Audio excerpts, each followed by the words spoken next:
pessoal, hoje vamos falar um pouquinho sobre fluxo de matéria e energia no ecossistema. Vamos falar sobre a reciclagem da matéria e a unidirecionalidade da energia, né?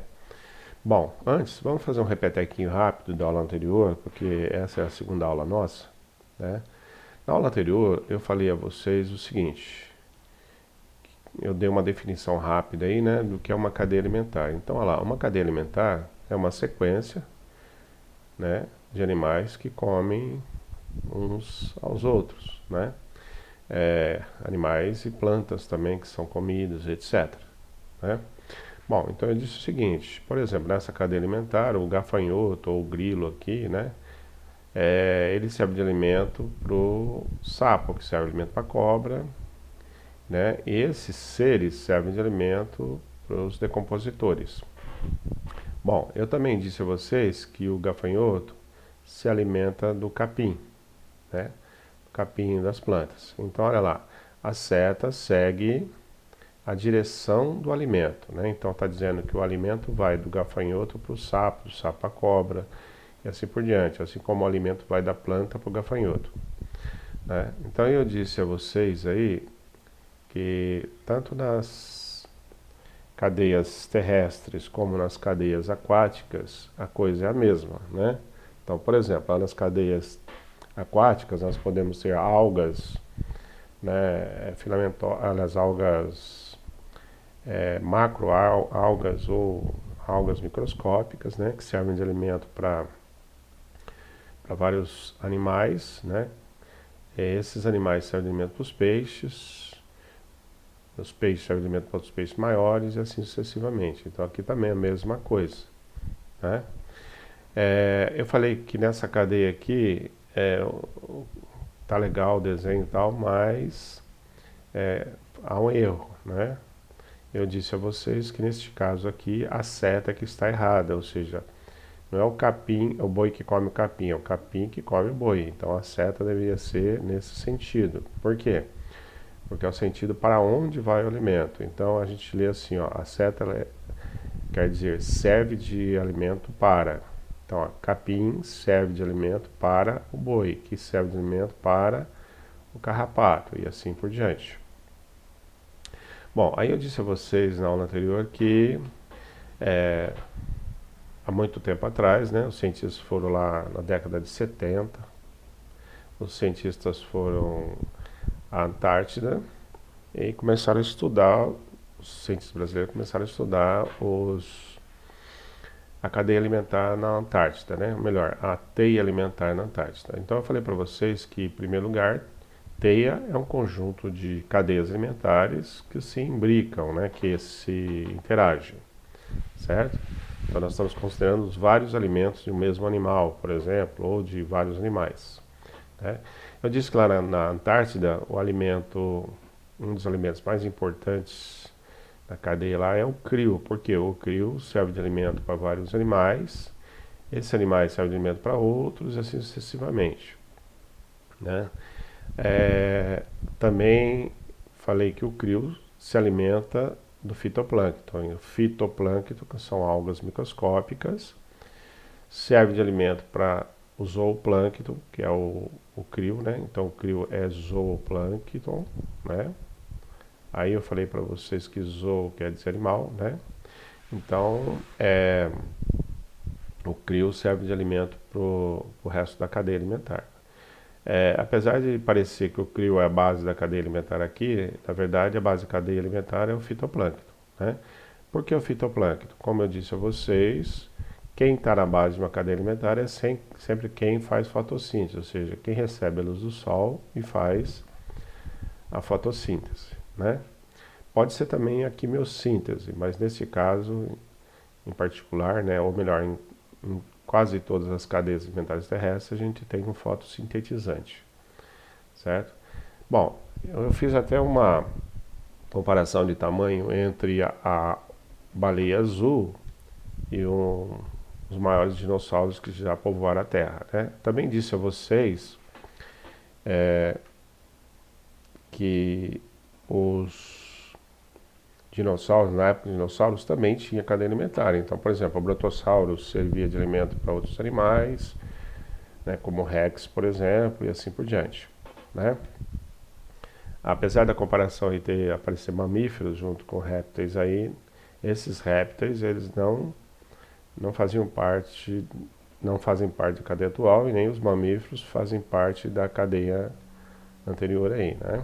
Bom, de qualquer forma, a baleia azul, ela é muito grande. Aí eu fiz até uma provocação. Eu perguntei o seguinte: por que que a baleia azul, em vez de comer aqui no final da cadeia, uma vez que há uma tendência de aumentar o tamanho dos seres na cadeia, dos predadores, ou seja, geralmente o predador é maior que a presa, né, em geral, eu fiz a seguinte pergunta: por que que a baleia, apesar de ser grande, ela vem se alimentar aqui no começo da cadeia? Por que ela não come a orca, por exemplo? Né? Por que que ela se adaptou para comer krill, por exemplo? Né? Aí eu falei que hoje eu ia tentar responder isso. Tá? Então vamos lá. Eu falei para vocês que existem vários agentes na cadeia alimentar, né?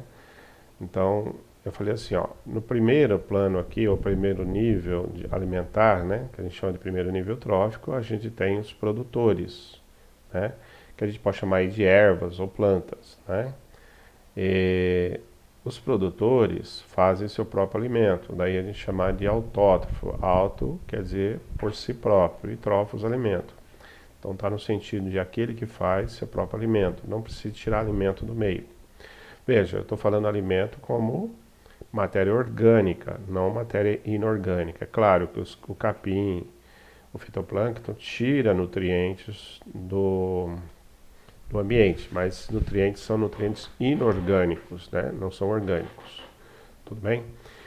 Bom, no segundo nível trófico, que são o zooplâncton e o krill, né? E os gafanhotos na cadeia que eu dei de exemplo, nas cadeias que eu dei de exemplo, nós temos aí os consumidores primários, né? Ou herbívoros. Então eu disse, ó, não confundir consumidores primários com segundo nível, né? Aqui nós estamos falando da segunda, vamos dizer, a segunda camada dessa cadeia alimentar, né? Segundo nível trófico, segundo alimento da cadeia alimentar.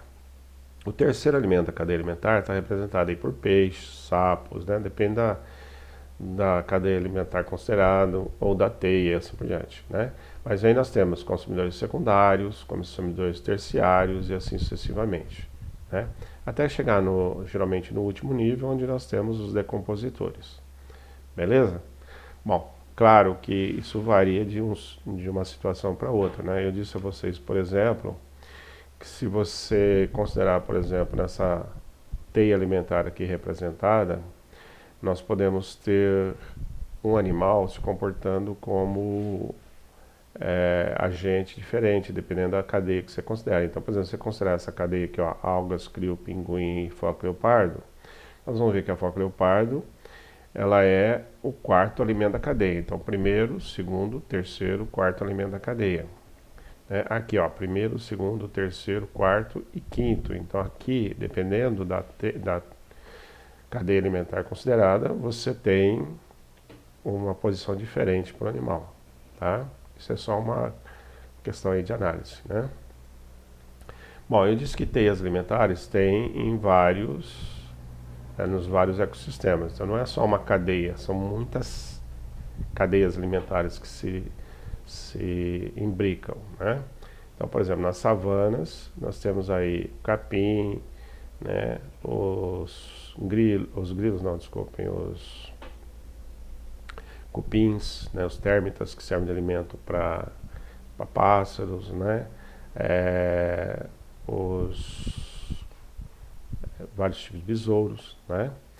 E também os vários tipos de herbívoros como esse aqui. Então, tanto esses aqui são herbívoros, como esse, né? Porque se alimentam dos produtores. E aí, a partir dos herbívoros, nós temos a alimentação de inúmeros carnívoros, né? E assim por diante. Bom, vocês podem observar que, em geral, as cadeias alimentares não são muito longas, né? Daí eu vou perguntar por quê, né? Nós vamos já tentar responder isso hoje. Tudo bem? Bom, aí eu mostrei esse probleminha aqui de vestibular, né? que vocês podem pensar aí, né? Qual é a resposta. Aí eu tentei mostrar um gráfico que eu tirei de uma revista, não lembro mais, tá? Faz muito tempo. Mas olha lá, nessa revista a gente pode observar que esse gráfico, na verdade, é um infográfico, né, com 3 gráficos diferentes: biomassa, luz e temperatura, né? Então aqui está dizendo o seguinte, que nas zonas mais superficiais do oceano você tem uma grande quantidade de biomassa. Por quê? Porque você tem uma grande quantidade de luz. Então a luz faz com que os fitoplâncton cresça e se alimente do zooplâncton. Esse zooplâncton vai servir de alimento para os primeiros seres da cadeia, os primeiros consumidores secundários da cadeia, né? Desculpem, os consumidores secundários da cadeia, e assim sucessivamente, né? Então veja, esses seres principalmente, eles se concentram nessa parte aqui mais rasa. Essa parte mais rasa vai de 0 a 200 metros, né? Como tem bastante luz, também a temperatura é mais alta. Então a temperatura na superfície do oceano é bem mais alta que no resto do oceano. À medida que você vai aprofundando, a biomassa vai diminuindo, porque a luz vai diminuindo até que chega um ponto lá mais ou menos por volta de 400 metros que já não tem mais luz, né? Outro efeito importante é o peso da água sobre os seres. Esse peso cria uma pressão que a cada 100 metros aumenta de mais ou menos 1 atm, né? Então a 400 metros nós temos mais ou menos 4 atms, 4 atm não, 4 atms, cada 100 metros 1 atm, então cada 400 metros 400 atms, mas 4 atms de pressão, desculpe, 4 atms. Isso significa que é 4 vezes a pressão normal da atmosfera, né, ao nível do mar. Bom, e assim sucessivamente. Então, à medida que você vai caminhando para o fundo do oceano, você tem uma diminuição, né, sensível da luz, ou seja, fica muito escuro, né, e a biomassa praticamente fica restrita, né, ou muito pequena. Essa biomassa vai depender da biomassa de cima, ou seja, a massa de seres vivos daqui que vão servir de alimento para os de baixo, né. Só que a transferência de alimento aqui é muito menor, né? Aí eu disse para vocês que em zonas muito profundas, né, abissais, pode ocorrer a formação de pequenos vulcões. Esses vulcões, eles aumentam a quantidade, aliás, a temperatura no fundo dos oceanos, né? Então, onde tem vulcão, tem calor, e esse calor permite a formação de bactérias quimiosintetizantes. Essas bactérias, elas vão fazer a vez de produtores, né?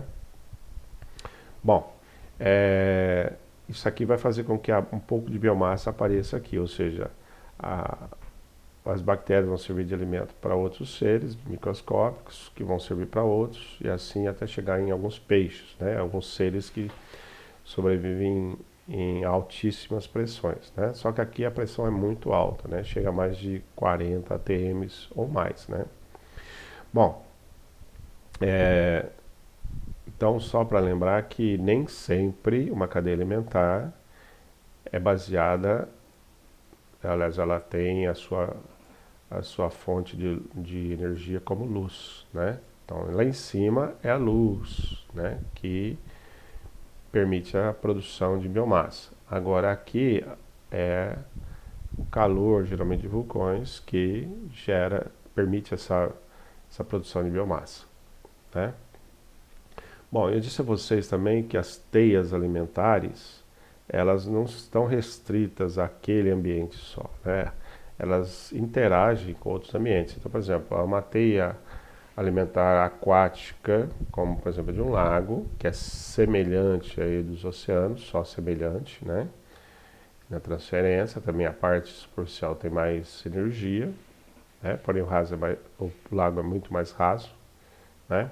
Mas essa teia alimentar aqui, ela interage com as teias externas, né? Daí a importância de manter as matas ciliares, porque as matas ciliares permitem essa interação entre o lado de dentro e o lado de fora.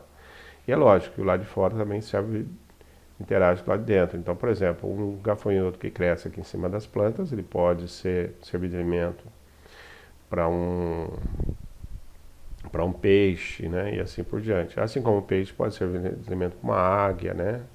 Desculpa, para uma águia, para uma garça, né? E assim por diante, tá? Aqui também a gente tem algas, né? Ou fitoplâncton, zooplâncton e assim por diante, né? Aqui tem uma presença muito grande de macrófitas também que ajuda no desenvolvimento dessa cadeia alimentar. Bom, eu falei que lá no Pantanal também a gente tem uma teia alimentar. No Pantanal, por exemplo, nós temos essas duas situações. Nós temos épocas do ano em que tem grande quantidade de água, né? Então as teias alimentares na água são mais produtivas, né? Que em terra firme, nesse momento. E depois, quando as águas diminuem bastante, quem produz mais alimento são as teias alimentares terrestres, né? Mas há uma troca aí, né? E assim vai sobrevivendo uma porção de animais aí, como vocês podem observar. Bom, eu tinha feito uma pergunta aí para vocês, né? Mostrando dois esquemas comuns em vestibulares, né? E pergunto quem é o produtor, quem é o consumidor e tudo mais, né? Então, por exemplo, nessa pequena teia alimentar aqui, ou cadeia, né, alimentar, vamos dizer assim, nós temos o 1 como produtor, porque ele recebe a luz do sol, o 2 como consumidor secundário, o 4 como consumidor primário, o 4 como consumidor terciário, aliás, secundário, perdão, produtor, consumidor primário, consumidor secundário, e todos esses seres aqui servem de alimento podem servir de alimento para os decompositores, né? E então nós temos aqui produtores, consumidores e decompositores, beleza? A luz aqui está representando a fonte de energia. Aqui não aparece a fonte de energia, que é a luz, né? Mas dá para se entender quem é o produtor pela posição das setas. Então, o 1 é produtor, porque tem várias setas saindo dele, né? O 5 também é produtor. O 4 e o 2 são consumidores primários, o 3 é consumidor secundário e o 4 é consumidor, elas é decompositor. 4 não, perdão, 6 é decompositor. Esses 6, deles saem setas. Essas setas em pontilhado, que eu deixei em pontilhado de propósito, é para dizer que não é alimento, é matéria inorgânica, né? São nutrientes, então água e sais minerais, que vão servir, vamos dizer assim, de nutrientes para os produtores. Veja, não é alimento no sentido de matéria orgânica. Tudo bem? Bom, esse aqui não saiu, né? Houve um erro aí do tamanho, mas também estava mostrando coisa semelhante do que acontece na água, né? Aí eu fiz o seguinte, eu montei aqui um esquema, e agora que é importante, né? É o foco principal da aula, eu montei um esquema assim. Se a gente considerar uma cadeia alimentar daquelas que nós vimos lá da Antártida, nós temos a seguinte situação. O fitoplâncton, que são várias algas microscópicas lá na água, né? Vamos falar assim, algas mais, né? Porque em biologia, algas deixou de ser um grupo taxonômico, né? Mas vamos chamar aí de seres microscópicos fotossintetizantes, tudo bem? Esses seres microscópicos fotossintetizantes, que a gente chama aí de fitoplâncton, porque fito está no sentido de planta, tá? Eles vivem aí ao sabor da água, então daí é ser chamado de plâncton, né? Bom, eles são levados aí pelas marés, pelas correntezas marinhas e tudo mais, né? Esses seres servem de alimento para o zooplâncton, que são os primeiros animais da teia alimentar, né? Entre eles aí o crio, por exemplo. Então vamos imaginar que nós temos o crio aqui, que é o zooplâncton, né? Esse crio vai servir de alimento para peixes, né? Para focas, orcas e assim por diante. E o zooplâncton, ele vai servir de alimento também para baleia. Aí eu fiz aquela provocação, por que as baleias vêm se alimentar aqui no começo da cadeia e lá no final, né, se ela é tão grande? Bom, vocês podem observar que nesse desenho eu procurei colocar a seta cada vez menor. Vocês estão vendo? Por que isso? Então é isso que nós vamos tentar entender agora. Então vejam só. O produtor, ele faz fotossíntese, certo? Como o produtor faz fotossíntese, ele precisa do que para fazer fotossíntese? Nós vimos que ele precisa de gás carbônico, de água e de sais minerais. Então, o gás carbônico, água e sais minerais entra no produtor e se transforma em matéria orgânica. Que matéria orgânica? C6H12O6, né? Principalmente açúcar. Aí esse açúcar vai se transformar em outros alimentos, como vai ser juntado mais coisas a esses alimentos, né? Então, por exemplo, o açúcar pode receber na sua cadeia primária aí, né, de carbono, ela pode receber alguns radicais de nitrogênio, né? Nitrogênio, por exemplo, e pode formar, por exemplo, os aminoácidos, que formam as proteínas, etc. Ou seja, eu estou falando que o produtor aqui ele vai transformar gás carbônico, água e sais minerais em açúcar, e esse açúcar pode ser transformado em proteínas, em lipídios, né, em muitos outros alimentos, como DNA, RNA, que depois a gente vai ver com calma. Bom, então o produtor ele vai produzir vários alimentos. Só que veja só, na calada da noite não tem luz, né? Lembrando que a luz vai entrar aqui, né? Na calada da noite não tem luz para o produtor fazer alimento, mas ele precisa de energia. Então eu disse para vocês que à noite se sobressai a respiração celular, né? Ou seja, isso daqui está representando a absorção para a fotossíntese. Tudo bem? Não dá para escrever direito aqui, mas vamos imaginar aqui que aqui seja a fotossíntese, né?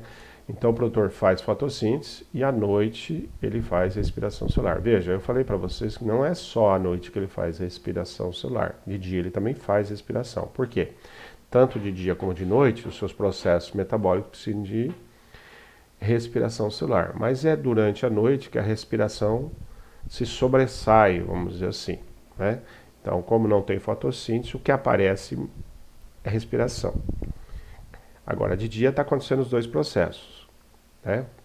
Então, veja só, eu estou querendo dizer que, de uma forma ou de outra, a planta faz fotossíntese para construir alimentos. Só que uma parte desse alimento é destruído na forma de respiração celular, principalmente os carboidratos, né? Então, uma parte aí do alimento é transformado pela respiração celular, de novo, em gás carbônico, água e sais minerais, né?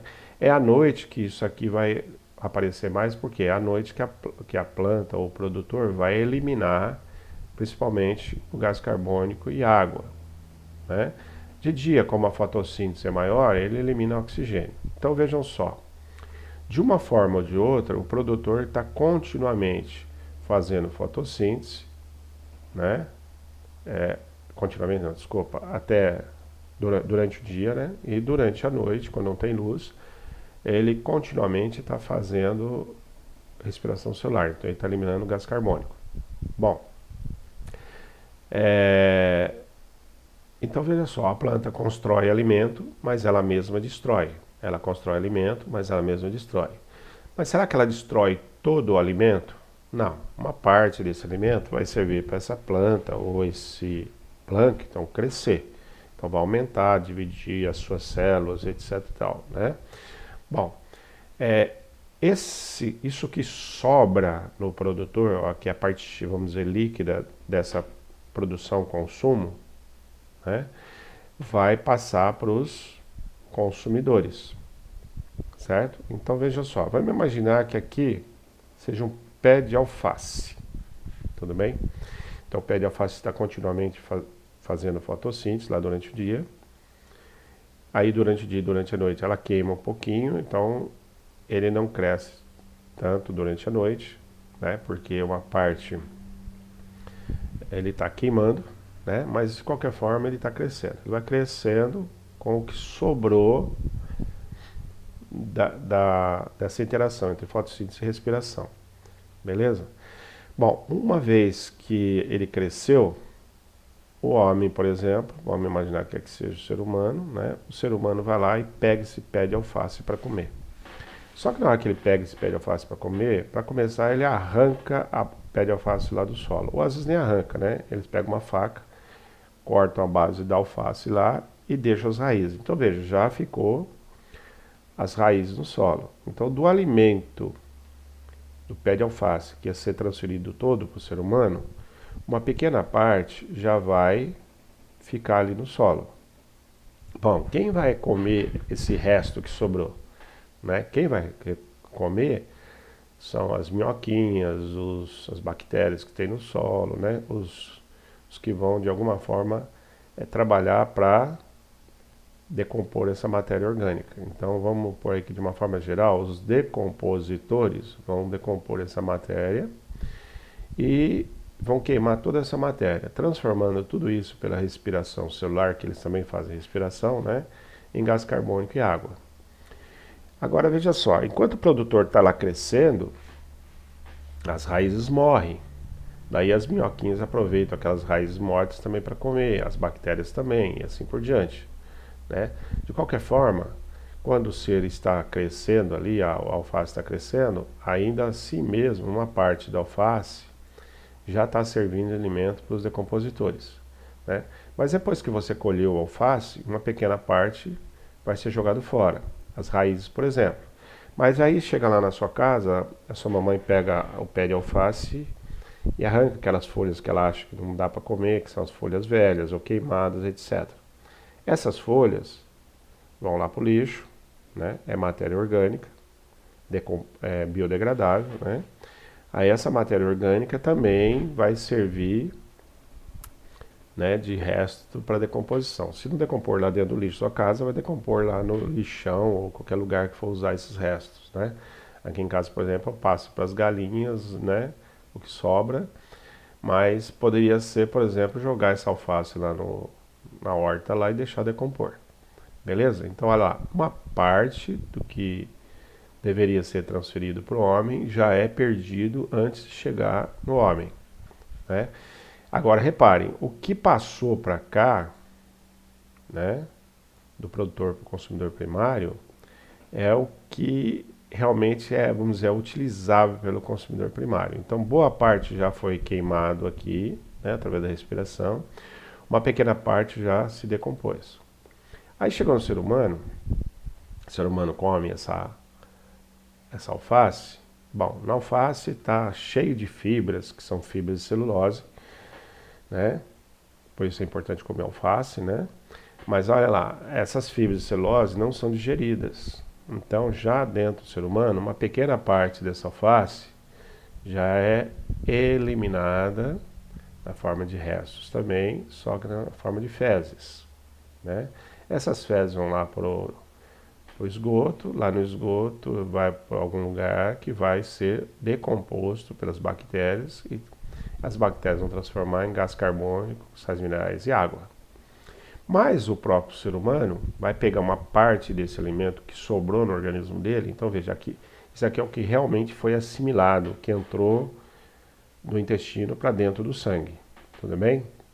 Veja, o que não entrou para dentro do intestino, para dentro do sangue, né, foi para as fezes. Mas então vamos imaginar que isso aqui foi o que foi realmente assimilado, né, que foi absorvido na forma de alimento para você crescer. Né? Então você vai usar isso para crescer. Mas você não vai usar o alimento só para crescer, né? Você vai usar o alimento para repor as partes perdidas. Então, por exemplo, cabelo, unha, né?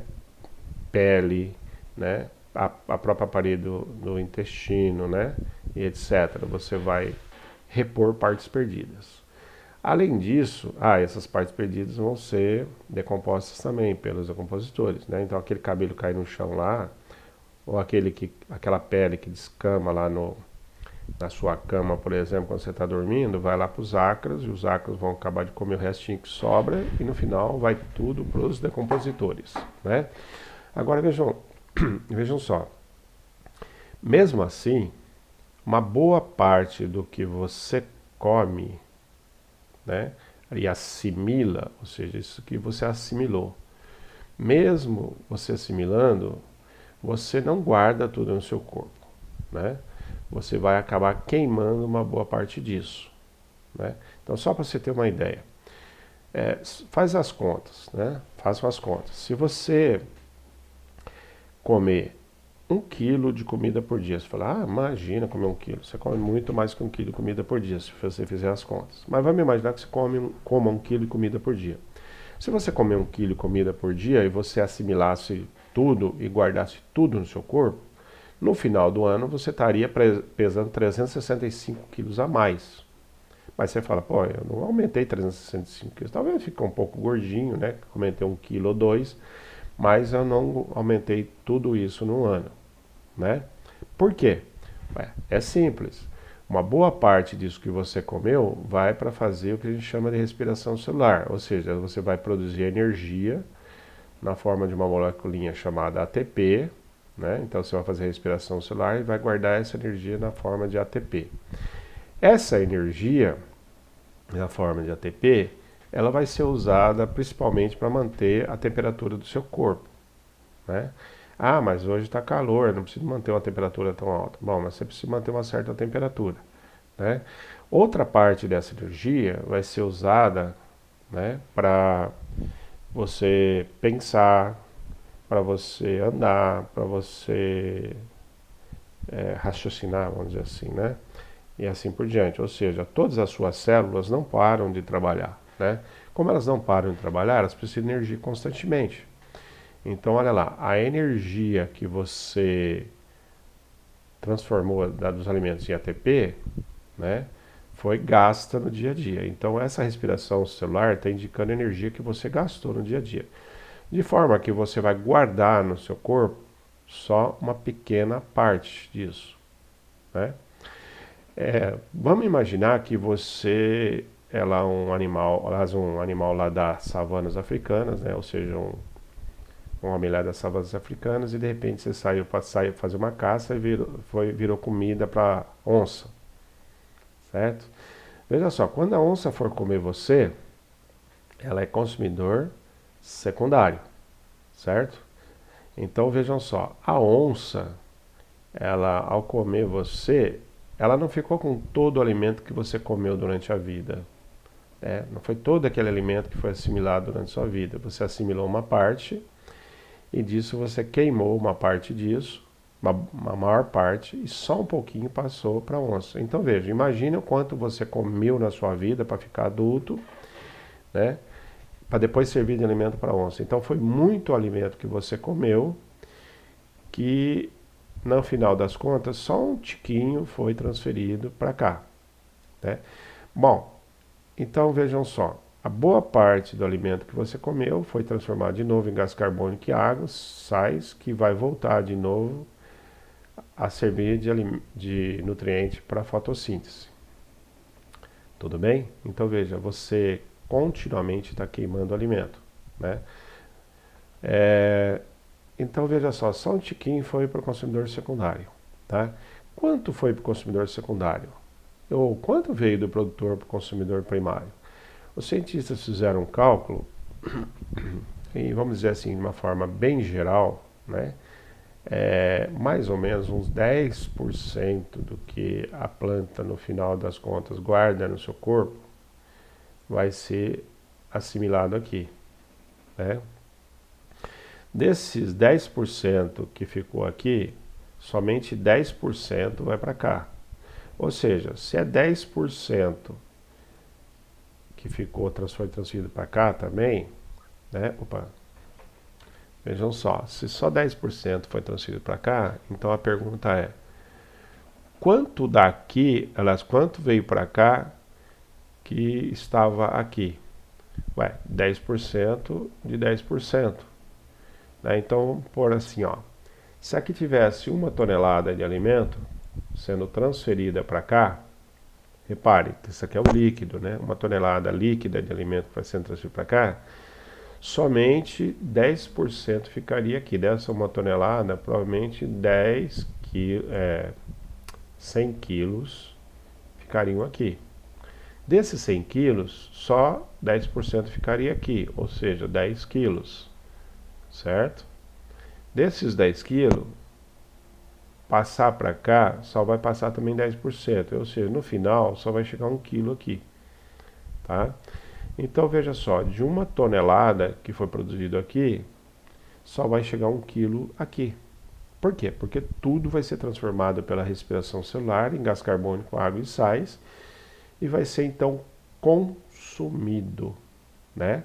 É isso que a gente chama de consumo, é transformação disso pela respiração celular em gás carbônico, água e sais, né? Bom, então vocês podem observar. Outra coisa, se a onça comesse você, por exemplo, ela ia deixar os ossos seus lá, né? Que seriam decompostos mais tarde, né?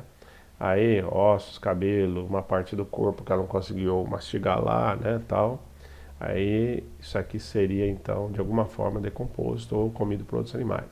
Mas a onça também ia fazer a mesma coisa, ela ia produzir fezes, né, que ela, com a matéria orgânica que ela não conseguiu assimilar, e no final ela só vai guardar um pouquinho aqui dentro. Desse pouquinho, só um pouquinho, ela vai queimar de tudo aquilo que veio aqui, né? Bom, se 10% vai ser assimilado aqui, quanto realmente vai para cá? Ué, se eu tenho uma tonelada, 10% foi assimilado aqui de fato, 100 quilos, olha lá, 900 quilos foram queimados, né? 900 quilos foram queimados aqui. Então veja, dá uma tonelada que entrou, só 100 quilos ficou e 900 quilos foram queimados. Então veja, a gente gasta muita energia no dia a dia, então a gente vai perder a maior parte na forma de respiração.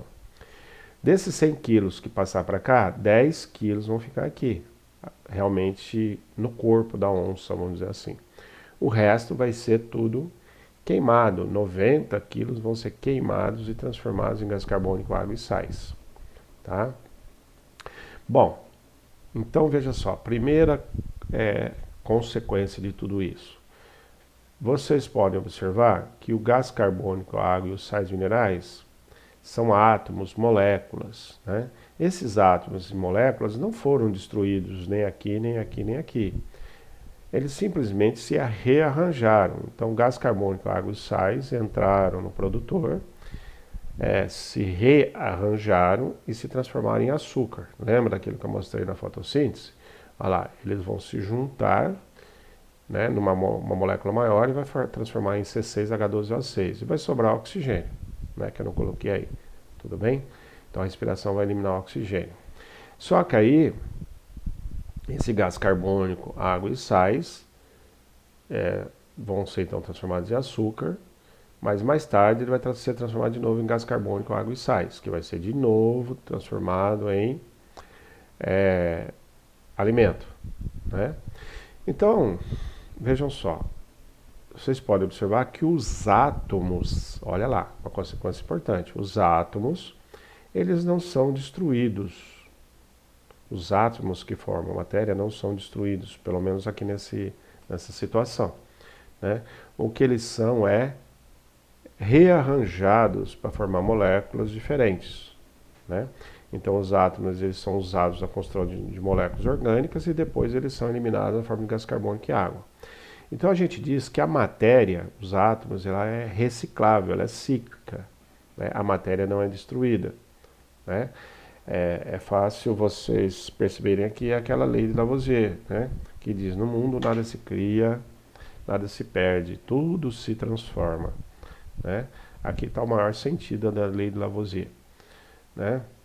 Então a matéria é cíclica, ela é reciclável, né? Os átomos só são rearranjados para formar novas moléculas e assim por diante, tá?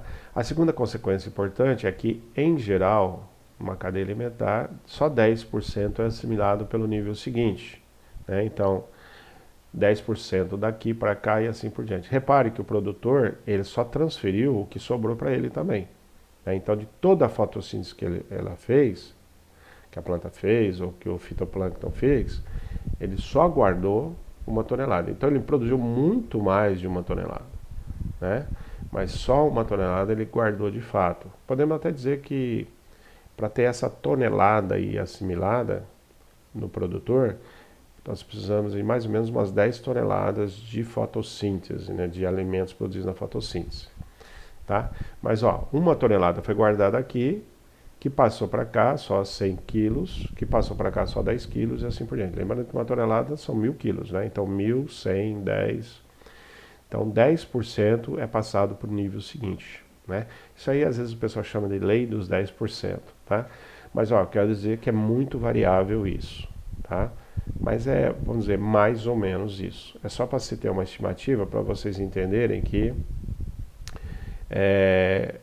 boa parte do que um animal come, ou ele joga fora, que serve de alimento para os decompositores, ou ele transforma em respiração, aliás, ele transforma em gás carbônico e água a partir da respiração celular, para produzir energia, tá?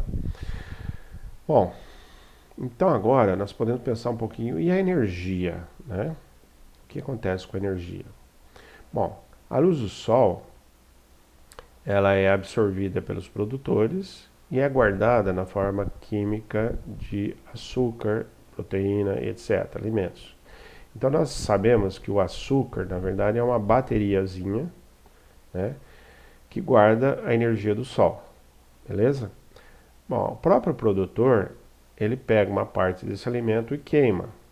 Quando ele queima esse alimento, ele usa essa queima, vamos dizer assim, ou essa oxidação dos alimentos, transformando isso em principalmente movimentos de moléculas, né, interação entre moléculas e tudo mais.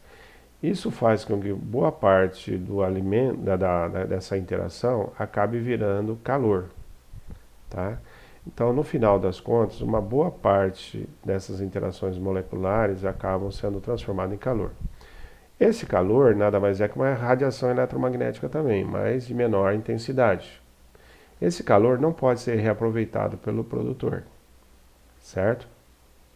Então veja, quando o produtor passa para o consumidor também vai gastar essa energia aqui dentro dele. Então, por exemplo, você pegou o açúcar e transformou ele em ATP através da respiração celular, certo? Transformou em ATP e levou lá para os seus músculos. Quando chegou lá nos seus músculos, o ATP fez os seus músculos, contribuir para os seus músculos se moverem. Então, seu cérebro mandou pegar lá uma canequinha, ou correr, ou fazer alguma coisa. Quando você corre, você pega uma caneca, ou faz qualquer movimento, né, você está gastando ATP, energia que veio do açúcar.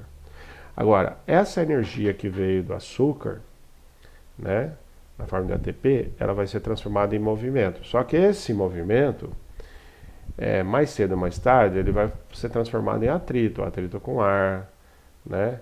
Ele vai liberar calor durante a reação química lá de contração muscular. Então, de qualquer forma, todo aquele movimento que você faz, de alguma forma, vai ser transformado em calor. É por isso que a gente diz que a respiração celular, no final das contas, vai produzir calor, né? E esse calor, reparem só, as plantas não vão fazer fotossíntese com esse calor, não vai acontecer essa absorção, ou seja, de calor não vai retornar. É uma energia que vai cair no meio ambiente e que vai ser perdida no ambiente, ou seja, vai aquecer o ambiente e mais tarde vai ser emanada para o espaço, né? E tudo mais. Então vejam só. Por que diz, por exemplo, que Bauru é uma ilha de calor? Né? É fácil perceber. Todas as cidades são ilhas de calor. O alimento vem lá da roça, né? O alimento produzido lá, aqui do produtor agrícola, tá? Eu estou pensando aqui na alface. Então o alimento foi produzido lá pelo produtor agrícola. O produtor agrícola produziu esse produtor aqui, que é a alface. Aí essa alface veio lá da roça, absorveu luz lá na roça e trouxe para você na cidade. Na cidade, você vai transformar a luz que veio do sol, né, a energia que veio do sol, perdão, em calor. Ou seja, você vai fazer isso aqui, ó, você vai transformar a luz do sol em energia química. Aliás, o a alface vai transformar a energia do sol em energia química. Essa energia química vai passar para o consumidor primário, que é você, e você vai pegar essa energia química e vai transformar em calor, né? Então, olha lá, era luz, energia luminosa, foi transformar em energia química, passou pela cadeia alimentar, essa energia química foi transformada em outros tipos de reações químicas, até que acabou virando calor, certo? Aí esse calor vai ser perdido ali em Bauru, né? Então vejam só, todo mundo ali que mora em Bauru vai gerar bastante calor. Esse calor foi concentrado, né, ali na região de Bauru, porque as pessoas se aglutinam ali e geram muito calor nos seus corpos, né? Aí são os cães, os gatos que recebem ração, que todo esse alimento veio da redondeza, né? Então a luz que foi absorvida na redondeza vai se transformar em energia química que depois vai para Bauru, né? E acaba sendo eliminada na forma de calor. Então, acaba concentrando boa parte dessa energia que veio de fora para dentro de Bauru, né? Sem contar que a coisa semelhante acontece com os carros, né? Então, por exemplo, o carro recebe uma gasolina que veio lá do posto de petróleo e ele também, o carro ao transformar, e olha que engraçado, o carro ao transformar a energia da gasolina em energia de movimento, ele já transforma mais de 90% em calor, né? Então, o carro esquenta, né? O carro até precisa de refrigerador no carro, né? Para poder resfriar o carro, né? O carro esquenta. E ele vai gerar calor já de início, né? 90% quase vai ser transformado em calor. Aí depois só sobra um restinho para movimento. E mesmo esse movimento, atritando lá as rodas com o solo, vai se transformar em calor. Ou seja, toda a energia da gasolina que veio de fora vai ser transformada também em calor. Então Bauru é uma verdadeira ilha de calor, né? Esse calor provoca um movimento de convecção do ar, ou seja, o ar aquece e sobe. Isso provoca uma concentração de nuvens na região de Bauru. Então, toda vez que chove, é uma tendência a chover mais dentro de Bauru do que fora, por conta disso, dessas correntes de calor. Bom, então vocês já podem perceber que se a energia não volta, olha lá, a energia na forma de calor não volta para as plantas, a energia vem lá de fora do planeta, do Sol, né? Lá de fora, entra, passa pelos seres vivos e sai e é perdida no ambiente, tá? E isso vai acontecendo por todo o longo da cadeia, né? O que sobra vai passar para o outro, que vai queimar, que vai transformar em calor, que vai passar o que sobra para os decompositores vão queimar também e produzem calor, certo? Então, no final, tudo o que foi absorvido lá nos produtores de luz, de energia luminosa, vai se transformar em energia química que depois vai ser liberada na forma de calor, tá? Então vejam só, a luz entra, vem de fora do planeta, entra na cadeia, passa pelas cadeias alimentares, depois vai ser eliminada para o ambiente na forma de calor e não volta mais, né? Então olha só, a energia, a gente diz que ela é unidirecional, ela tem uma única direção, entra de lá e sai e não volta mais. Bom, vocês podem observar que esse grande sistema, que é a cadeia alimentar, né, esse grande sistema ecológico, né, daí a gente chama de sistema ecológico ou ecossistema, ele sempre precisa de energia de fora, né? Isso acontece com todos os sistemas de alguma forma, né? O carro, por exemplo, nós podemos considerar como um sistema, a energia tem que vir de fora, né? Então veja só, a energia ela vem de fora, ela é transformada no grande sistema em calor e é eliminada, né? Então a energia aqui é unidirecional. Reparem que é diferente, de novo, né, da matéria. A matéria é cíclica, ela pode voltar, porque a matéria não é destruída, né? Aí vem aquela pergunta, e a energia é destruída? Não, a energia também ela não é destruída, ela só não é assimilável, ou seja, ela não é retornável à cadeia, né? Mas a energia, ela se transforma a energia da luz se transforma em energia química e se transforma em calor. Reparem, se aqui entrou 1 kJ de energia, por exemplo, uma boa parte dessa energia, vamos imaginar que toda essa energia seja assimilável aqui pelos produtores.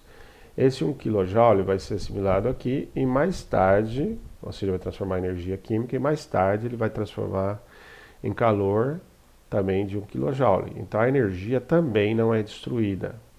Olha lá, a energia também não é destruída. Mas ela não é reciclável, né? Então, tanto energia como calor, né?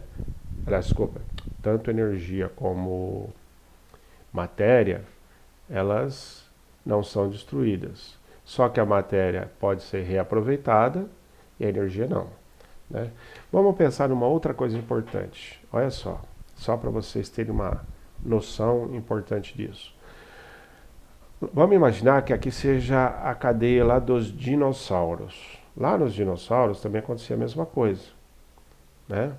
Então, olha lá, na época lá dos dinossauros, né? 68 milhões de anos atrás. Então, veja, lá 68 milhões de anos, os produtores lá, as plantas lá, né, na sua maior parte de pteridófitas, por exemplo, elas transformavam a energia do sol em alimento e passavam para os dinossauros da vida, né? Para os vários saurios e outros animais que tinham lá, como mamíferos, né? Também tinha mamíferos, só que não os mamíferos que a gente conhece hoje, né?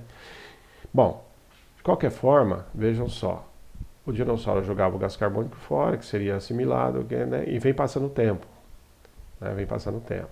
Então veja, o mesmo gás carbônico, ou o mesmo carbono, ou o mesmo oxigênio que está aqui no carbono, junto ao carbono, os mesmos átomos que foram usados lá no corpo dos dinossauros, foi sendo reciclado. Então hoje nós utilizamos o mesmo carbono que um dia foi dos dinossauros, né?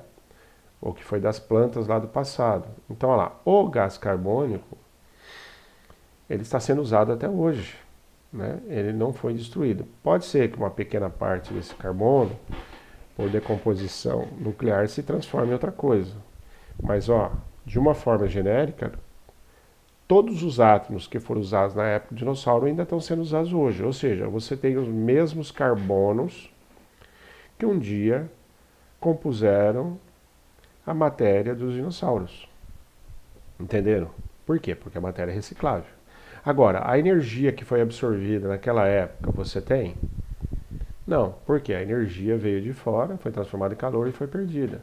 A energia que vem do Sol, hoje, é uma energia que foi queimada há poucos dias lá no Sol, né, há poucas horas no Sol, ou há poucos dias, há poucos meses, né? Então a energia que você está usando hoje na cadeia alimentar é uma energia recente, que foi produzida pelo Sol, não é aquela energia antiga que foi absorvida lá pelos dinossauros, certo? Entenderam? Outra coisa interessante, né? Se os dinossauros tinham carbono, esse carbono foi sendo reciclado e foi passando de cadeia para cadeia ao longo do tempo, e hoje você tem carbono dos dinossauros, eu posso dizer que se Jesus Cristo veio aqui na Terra e foi um homem, né? Vamos imaginar isso, eu não sei, né? Eu tenho minhas dúvidas, mas de qualquer forma, olha lá. O carbono que um dia fez parte do corpo de Jesus Cristo, hoje ele se espalhou pelo mundo, ele está aí. Pode ser que você tenha um carboninho de Jesus Cristo, né? Olha lá, você pode ter um carbono que um dia foi de Jesus Cristo, então você pode ser um santo aí, né? Brincadeira. Mas olha lá, eu estou brincando, né? Na verdade, eu estou querendo dizer que você pode ter carbono que um dia fez parte do corpo de Jesus Cristo, tá? Só para vocês terem uma ideia da importância disso aqui, né? Da reciclagem, entender isso aqui. Agora, você tem a energia que um dia foi de Jesus Cristo lá? Não, porque a energia vem sempre do Sol, né? Então a energia que tinha no corpo dele lá, um dia foi perdida na forma de calor e não voltou mais. Beleza? Só para vocês terem uma ideia de como funciona isso. Bom, daqui então a gente pode pensar o seguinte: por que será que a baleia vem comer aqui no comecinho da cadeia? Olha lá, se uma tonelada daqui passa para cá, né, e fica só 100 quilos aqui, desses 100 quilos só uma parte passa para cá e assim por diante, ou seja, o alimento vai diminuindo na cadeia, né? Reparem, o alimento que veio lá do começo da cadeia, ele vai diminuindo na cadeia, né? Então, se ele vai diminuindo, o animal que vier comer aqui no começo da cadeia, ele assimila mais energia do que se ele comer no final. É por isso que é vantagem para as baleias, como elas são animais muito grandes e consomem muita energia durante o dia, é vantagem para ela comer no começo da cadeia e não no final da cadeia, né? Outra consequência importante disso é o seguinte,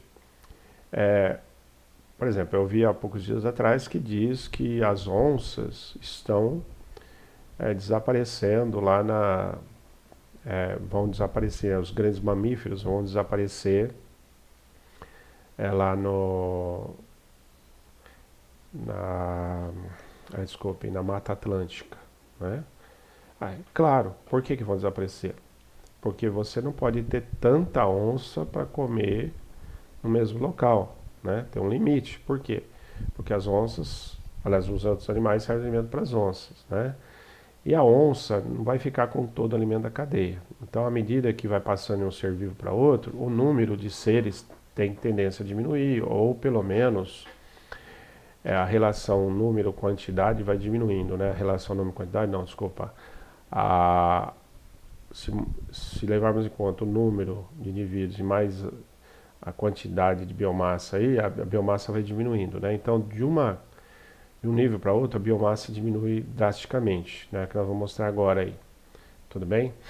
Bom, outra coisa importante. Se você fosse presidente da República e você precisasse de alimentar uma grande população, vamos imaginar que você estivesse lá na Índia e você precisasse de alimentar aquela grande quantidade de seres humanos lá na Índia.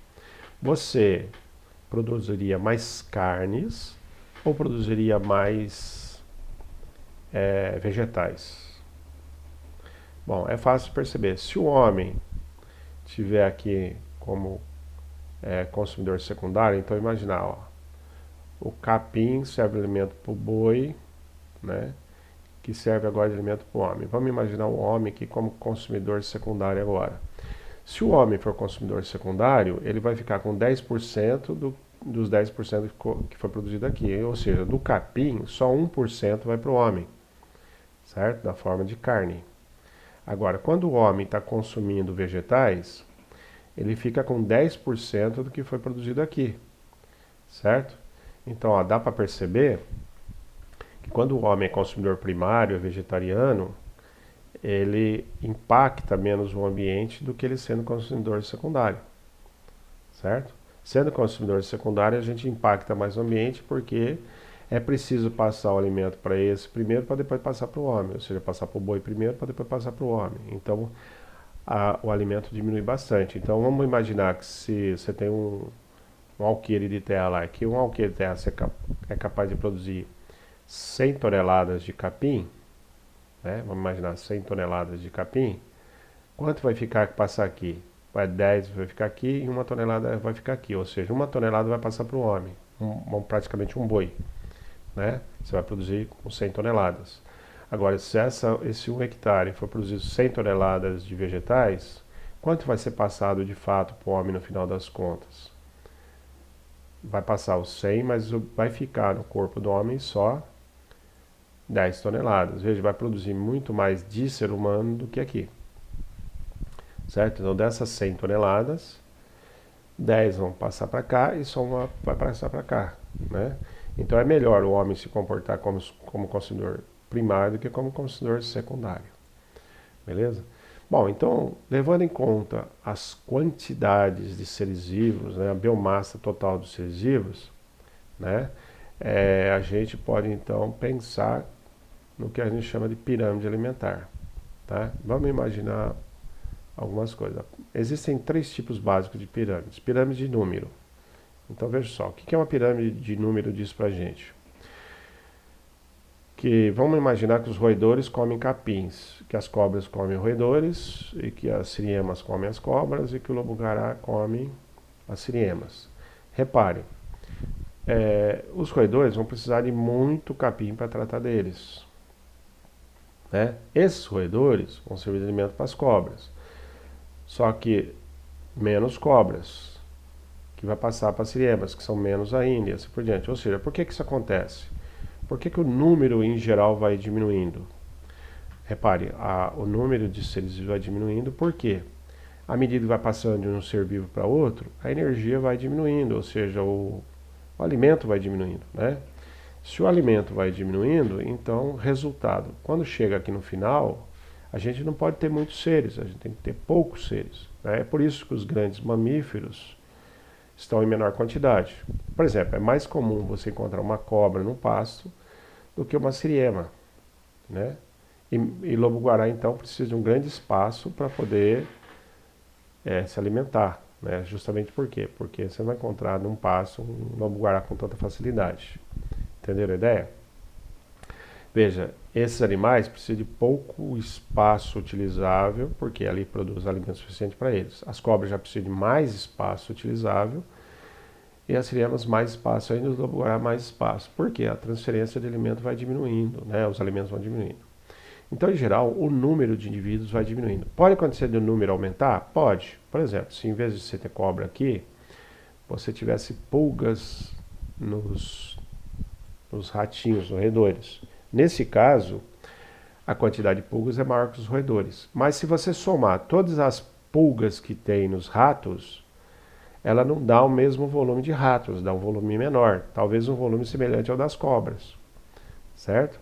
Então, vamos dizer, a biomassa, de qualquer forma, vai diminuir. O número pode aumentar aqui, mas no final das contas, a biomassa sempre diminui. Tudo bem?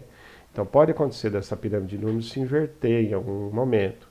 Quer dizer, ter mais pulgas do que ratos, né? Vamos imaginar, se eu fosse fazer o das pulgas aqui, eu tenho que fazer um gráfico maior aqui. Mas, no final, essas pulgas servem de alimento para outros seres, que no final vai chegar em alguns seres só no final ali. Tudo bem? Bom, a pirâmide de biomassa, então, ela é uma pirâmide que leva em conta a massa total de seres vivos, né? Desculpa, a massa total de seres vivos sem água, né? Ou seja, biomassa representa o peso seco dos seres vivos, como eu já falei para vocês anteriormente, né? Então vejam só, você pega um capim, por exemplo, desidrata ele e pesa ele, sem água, né? Você fala, pô, desidratar o capim? É fácil. Pega um hambúrguer, coloca lá na frigideira o hambúrguer e bota ele para fritar. Você vai ver que o hambúrguer está lá grandão. Você fala, nossa, eu vou comer esse hambúrguer. Na hora que você começa a fritar, quanto mais você frita, mais ele diminui de tamanho.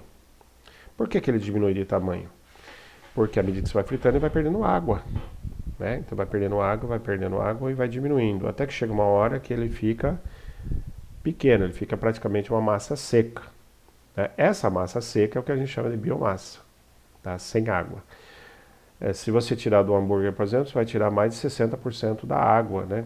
O hambúrguer tem 60% de água. Ou seja, quando você compra 1 quilo de hambúrguer, você está comprando 600 de água e só 100 gramas, só 40 gramas de hambúrguer, de fato. Ou seja, é legal você chegar lá no açougue e falar assim para o açougueiro, nossa, açougueiro, eu quero carne, mas eu quero na forma de biomassa, né? Ou seja, o senhor desidrata a carne aí para eu ver quanto dá de peso. Se 1 quilo de carne que você compra tem 40% só de carne, né, de fato, ou seja, você está comprando na verdade 400 gramas só, tá? O resto é água, né? Então lá, a biomassa de 1 quilo de carne dá mais ou menos 400 gramas só de carne, tudo bem, de biomassa de fato. Bom, então vejam, a biomassa é isso, a biomassa é o peso seco dos seres vivos. Se você pegar, por exemplo, nas cadeias aquáticas, nas cadeias terrestres, por exemplo, você vai perceber que nas cadeias terrestres a biomassa vai diminuindo, é lógico, vai sendo queimada e vai diminuindo, tá? Só que essa foto aqui, vamos dizer assim, isso aqui representa uma foto instantânea de um certo momento. Então vamos imaginar, você foi lá no ambiente, coletou todos os capins, demarcou um espaço, tirou todo o capim que teve lá, desidratou e pesou.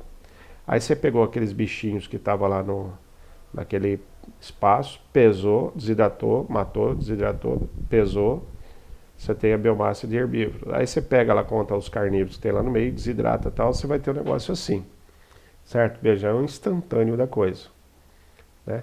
Se você for fazer um instantâneo, por exemplo, no mar, você vai notar uma coisa interessante. Você vai notar que parece que o fitoplâncton tem menor quantidade do que o zooplâncton.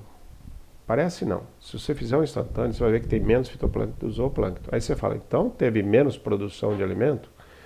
Não, na verdade é o seguinte. Como o fitoplâncton reproduz muito rápido e o zooplâncton come ele muito rápido, então o resultado. Se você fizer um instantâneo, você vai perceber que você vai ter a ideia de que a biomassa foi invertida, né? Que a pirâmide foi invertida. Mas na verdade, se você levar em conta ao longo do tempo, nós vamos ter uma coisa assim, ó, como aqui, certo? Ou seja, você tem uma grande quantidade de fitoplâncton, uma pequena quantidade só de zooplâncton.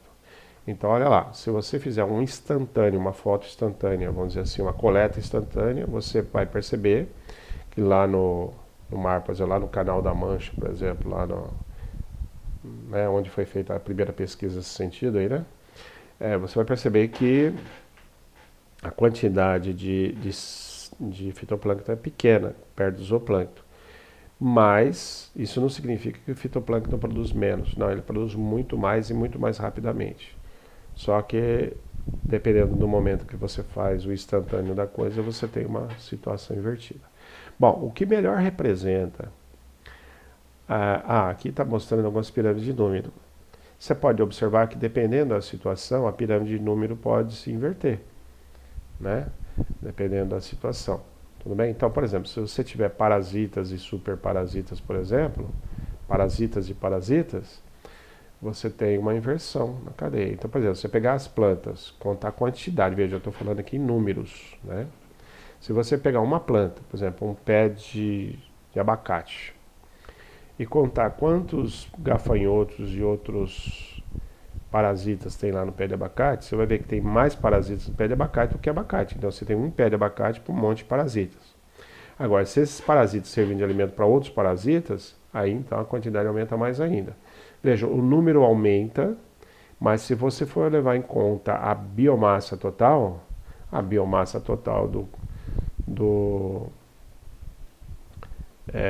da planta é muito maior, né? Bom, o que melhor representa as pirâmides é o que a gente chama de pirâmide de energia, a que mais levada em conta.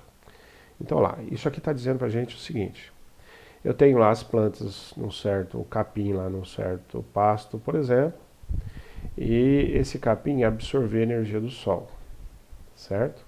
Ao absorver a energia do sol, esse capim assimilou, vamos dizer, 1000 joules de energia. Ó, agora estou falando de energia, 1000 joules, né?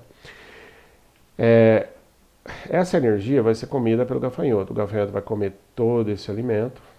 Em algum momento, vamos imaginar que só ele coma, né? Todo esse alimento. E no final das contas, aliás, desculpa aqui, 1000 joules, não, 10.000 joules, né? Só 1000 joules, não, de 10.000 joules, só 10% vai passar para cá. Então, só 1000 joules vai ficar guardado no corpo desse animal. Esse corpo do animal aqui, dos animais que estão aqui, estou considerando todos os animais dessa espécie, né, que estão nesse local, ele vai guardar só 1000 joules. O resto vai ser perdido na forma de calor, certo? Aí vejam só, desses 1000 joules, vamos imaginar que esses gafanhotos servem de alimento para um tipo de pássaro. Somente 100 joules vai passar para os pássaros. E desses 100 joules, só 10 joules vão passar para as cobras que se alimentam desses pássaros. Então, olha, não sei se vocês estão percebendo a lei dos 10%, ou seja, a energia é transferida de uma cadeia, de um ser para outro, mas só 10% fica realmente assimilado de fato no corpo. Do que foi assimilado aqui, uma parte foi queimado, então só ficou 10%. O que realmente ficou, que foi assimilado e transferido, né? Vamos dizer assim. Foi assimilado mais de 1000, mas só 1000 ficou no corpo, né? Então isso aqui é o assimilado transferido, vamos dizer assim, tá? Daí que é aquilo que eu tinha falado para vocês, olha só. Para produzir 1 tonelada, por exemplo, de baleias, eu preciso de 100 toneladas de alga, né? Agora, vamos imaginar, uma baleia, ela pesa chega a pesar mais de, acho que de 30 toneladas ou mais. Mas vamos pensar que eu produzo uma baleinha aqui de 1 tonelada, que já é grande, aliás, que já é pequena, né? Essa tonelada de baleia, precisou de 100 toneladas de algas sendo produzidas lá no início. Dessas 100 toneladas, foi transferido para o CRIO 10 toneladas, né, de fato.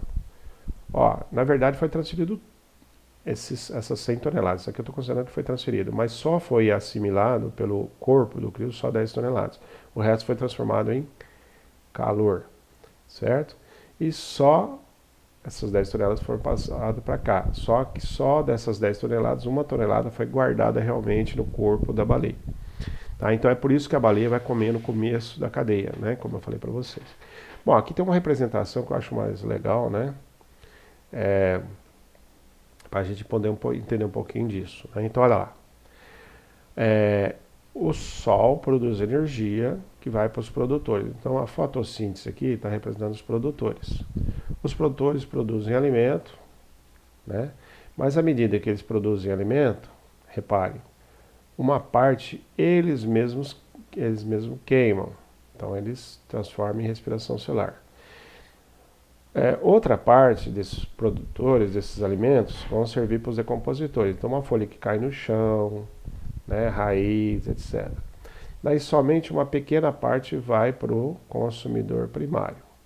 Tá? Então vamos imaginar que daqui só essa parte que foi para lá seja 10 toneladas. Tudo bem? Isso aqui é o que foi realmente para lá. Repare, foi produzido muito mais, né, do que 10 toneladas, como eu falei. Né? Eu diria que mais ou menos 90 toneladas a mais, né, no total aqui foram produzido.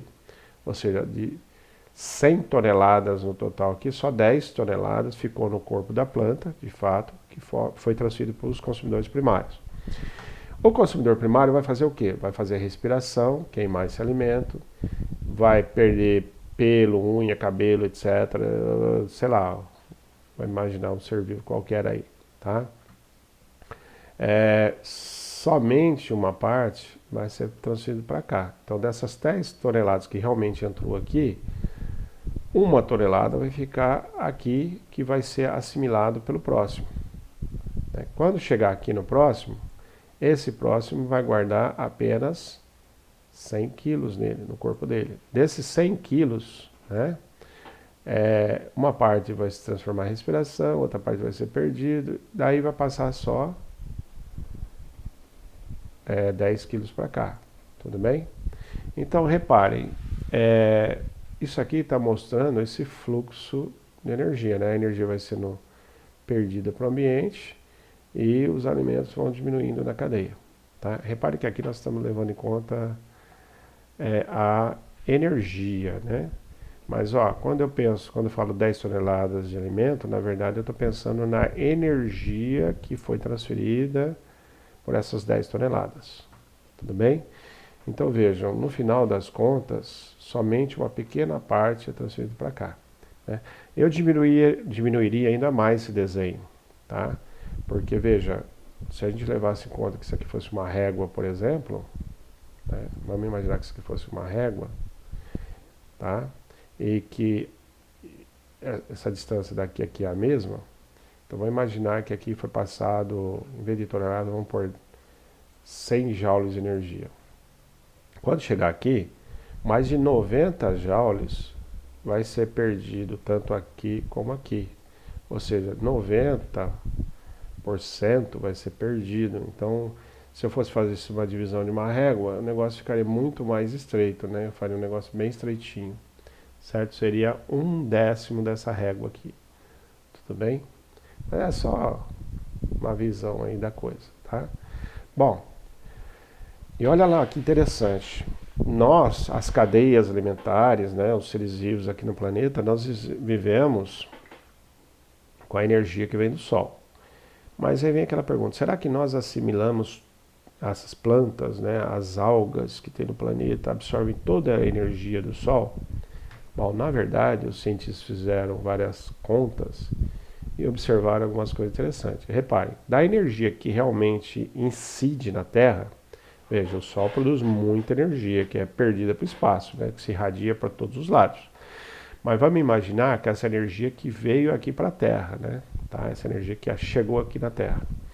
Dessa energia que chegou aqui na Terra, na forma de luz, 30% dessa energia já vai ser refletida pelas nuvens, né? É por isso que o Yuri Gagarin, né, o primeiro astronauta a ir lá para a Lua, dizia assim, olha, a Terra é azul, né? Ou seja, ele está querendo dizer que ele está vendo a Terra, ou seja, a luz está batendo na Terra e voltando para o espaço, né? Ou seja, a luz do Sol bate na Terra e é refletida de novo para o espaço. Então, boa parte da luz já é refletida. Quanto? 30%. Aí sobrou 70% aqui, ó, que veio para baixo. Desses 70%, olha que interessante, 10% é praticamente absorvido pelos produtores. Veja que ele está pensando aqui também nos produtores na água, tudo bem? Então, olha só, 10% é absorvido pelas plantas, né? Mas olha lá, como a fotossíntese tem uma eficiência de 1% só, né?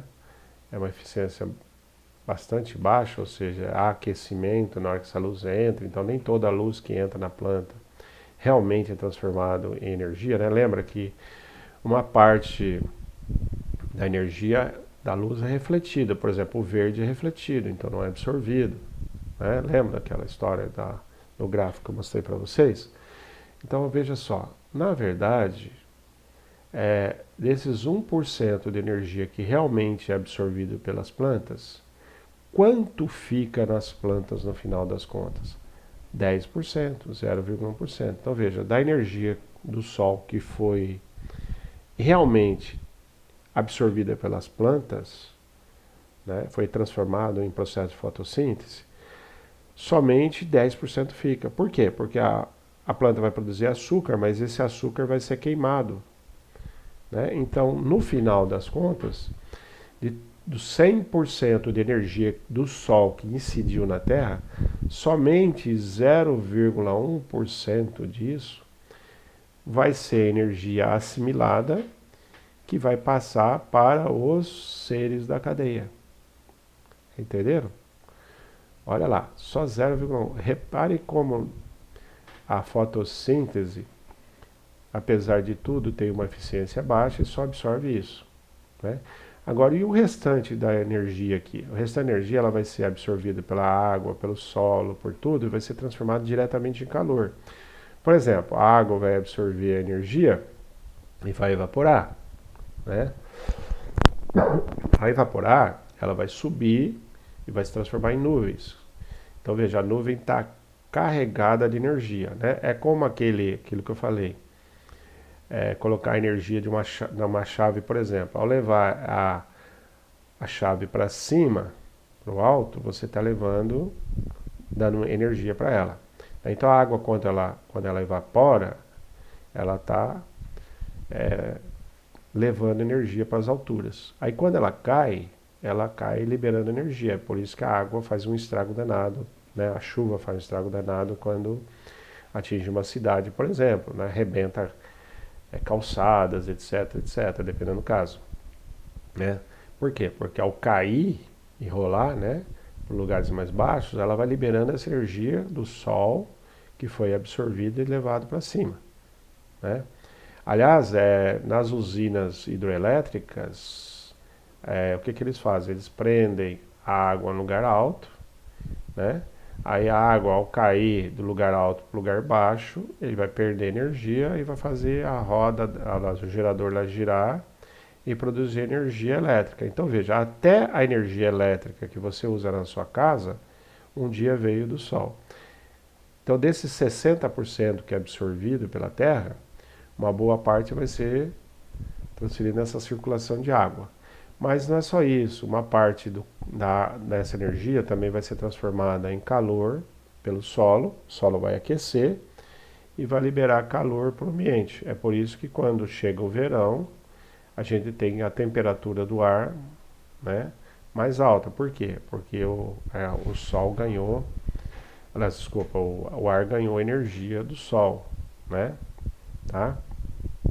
Então vejam, olha que interessante, dos 100% de energia, somente 0,1% vai ser assimilado pelas plantas. Repare que quando a gente usa fotocélulas, né, aí tem uma coisa legal tecnológica, quando a gente usa fotocélulas para produzir energia, a gente está entrando aqui no meio dessa estrutura e absorvendo energia que é dita uma energia limpa, né, que é a energia do Sol, e transformando direto em eletricidade. Então nós ganhamos com isso, nós interrompemos o processo aqui, absorvemos mais energia para as nossas atividades diárias. Agora reparem, tudo isso aqui vai ser levado para as grandes cidades, né? Até a energia hidroelétrica vai ser levada para grandes cidades e vai produzir calor lá também, né? Bom, era isso que eu queria dizer de importante, né? Mas olha lá, isso aqui é uma questão que caiu no vestibular, né? No Enem há muito tempo atrás, né? Então ele está falando assim, ó, quando você coloca um tanque de gasolina no seu carro, por exemplo, eu não sei quanto que levou em conta aqui, mas vamos imaginar que seja uns 100 litros de gasolina. Você vai produzir mais ou menos 72 kW de energia, certo? Agora não está em joules, está em watts, né? Desses 72 kW, uma parte já é perdido na forma de gasolina que se evapora, certo? Aí na hora que passa para o motor se aquece, né? Então o motor se aquece e libera energia na forma de calor. Daí é preciso lá, como eu falei, do radiador, né? Do resfriador, né? O radiador, para liberar esse calor, para evitar do motor até se fundir, que senão o motor se funde, né? De tão quente que ele fica. Então veja, dos 72 kW, só entrou praticamente do motor 71 kW, mas disso, mais de 56,8 kW foi transformado em calor. Aí, ó, só 14 kW foi transformado em energia utilizável. Ó, energia utilizável. Mas mesmo assim, uma parte dessa energia utilizável foi para o gerador do carro para gerar energia elétrica, para as luzes, ventilador, direção, bomba hidráulica, etc. Ou seja, 2,2 kW foi gasto lá nas bombas, ventilador, luz, acumular lá na bateria, etc. Desses, só 12 kW passou para cá. Reparem, isso daqui vai passar para as rodas, né? Mas as rodas também se aquecem, etc., né? Se esfregam lá nos seus rolamentos, etc., e esquentam. Você pode observar, se você andar muito com o carro, por exemplo, você chega lá no pneu do carro, põe a mão, ele está quente. Por quê? Boa parte vai ser transformada em atrito, né? Que vai produzir calor. Tá? E no final das contas, só 9 kW foi transformado realmente em movimento para levar você lá para onde você quer ir. Então, olha só, de 72, só 9 kW realmente foi transformado em energia utilizável, né? Se você dividir 9 por 72, vai dar 0, alguma coisa, 0,8, acho que é por aí, não sei. Mas você vai ver que só 0,8 não. Deixa eu ver aqui, peraí. Não vou fazer agora o cálculo aqui não, porque vai demorar muito. Bom, mas faça as contas. 9 dividido por 72, você vai ver qual é a porcentagem que realmente ficou aqui. É nada, né? Vocês podem observar que praticamente isso aqui está seguindo a lei de 10% daquilo que eu falei da cadeia alimentar, né? Reparem, na cadeia alimentar, boa parte é perdido no ambiente, né? E somente uma parte é transferido, beleza? A ideia é praticamente a mesma, né? Isso é o que a gente chama aí de rendimento energético. Então, numa cadeia alimentar, o rendimento energético é de 10% de um nível para outro, certo? Beleza? Era isso que eu queria falar para vocês. Não vou me alongar mais, né? Não, vamos falar mais uma coisinha aí, que eu tinha me esquecido, né? Que é a magnificação trófica. Veja só, se uma planta produziu alimento e se transformou tudo isso em matéria orgânica, por exemplo, ou seja, vamos imaginar que isso aqui é a matéria orgânica da planta, então, né? Que foi assimilada e transformada realmente em matéria orgânica. Se você jogar veneno nessa planta, vamos imaginar que você joga 1 tonelada, aliás, 1 quilo de veneno lá na sua plantação para matar os insetos que está lá, né? Bom, essas plantas vão servir de alimento depois para alguém, né? Esse alguém vai guardar no seu corpo uma parte da matéria orgânica que está aqui e vai levar junto o veneno. Só que veja, a matéria orgânica, ela vai diminuindo, né? Bom, à medida que vai passando daqui para cá, uma parte desse veneno pode ser eliminado, mas não totalmente. Então, por exemplo, nos seres vivos, uma parte do veneno pode ficar na gordura dos seres vivos, tá? De forma que o próximo que receber, ele vai queimar o alimento, mas vai acumular boa parte do veneno na sua gordura. Repare que o veneno não é queimado, ele pode ser perdido um pouquinho, mas ele não é queimado. Quando vai passando de um para outro, vai chegando aqui em cima, olha lá, a quantidade ou a concentração de veneno, né, por biomassa é muito maior. Reparem, o veneno não é queimado. A matéria orgânica ela diminui, mas o veneno não. Então, o resultado, no final das contas, a concentração de veneno vai aumentando porque a biomassa vai diminuindo. Certo? Então, quando você joga veneno lá nos produtores, você acaba atingindo principalmente os últimos seres da cadeia. É por isso que muitos animais podem, lá do final da cadeia, morrer por essa alta concentração de veneno. Tá? Eles podem se intoxicar mais cedo ou mais tarde.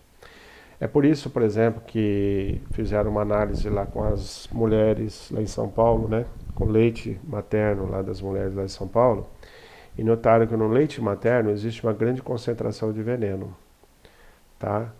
Por quê? Porque a mulher produz o alimento para a criança e guarda muito veneno nas gorduras. E ao transferir uma parte dessa gordura para o leite fica uma alta concentração de veneno, tá? Isso não justifica não aumentar, né? Mas eu estou querendo dizer que há uma tendência dos seres do final da cadeia sofrerem com essa alta concentração de veneno, né? Então, por que ocorre essa alta concentração? Porque a biomassa diminui. Ó, só pensar, aqui eu tenho 1 quilo de veneno, né, para 1 tonelada, vamos imaginar, tá? Vamos imaginar que daqui para cá perca um pouquinho, vamos dizer 900 gramas de veneno vem para cá, tá? Mas daqui para cá, essa 1 tonelada vai se transformar em assimilável em apenas 100 quilos, então você vai ter 900 gramas para 100 quilos. Vamos imaginar que houve uma pequena perda aqui de mais 100 gramas de veneno, e que agora tem 800 gramas de veneno, mas eu tenho 10 quilos transferido para cá de biomassa. Reparem, a concentração vai aumentando tanto que chega uma hora que o ser aqui de cima, do final da cadeia, acabe morrendo, tá? Então, quando se passa veneno num ambiente marinho, no ambiente aquático, no ambiente terrestre, a tendência é os últimos seres da cadeia terem uma grande concentração de veneno, tá? Isso é o que a gente chama de magnificação trófica. Olha, magnificação trófica significa magnificação no alimento. O que quer dizer magnificar? Aumentar a taxa de veneno nos alimentos, tá? Então, quando passa de um ser para outro, vai aumentando a taxa de veneno, tá?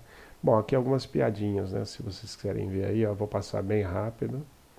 Aí vocês podem parar o vídeo e olhar, né?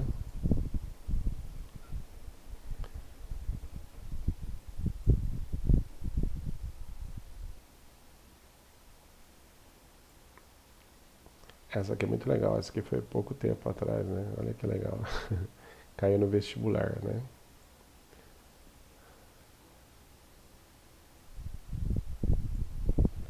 Tudo bem?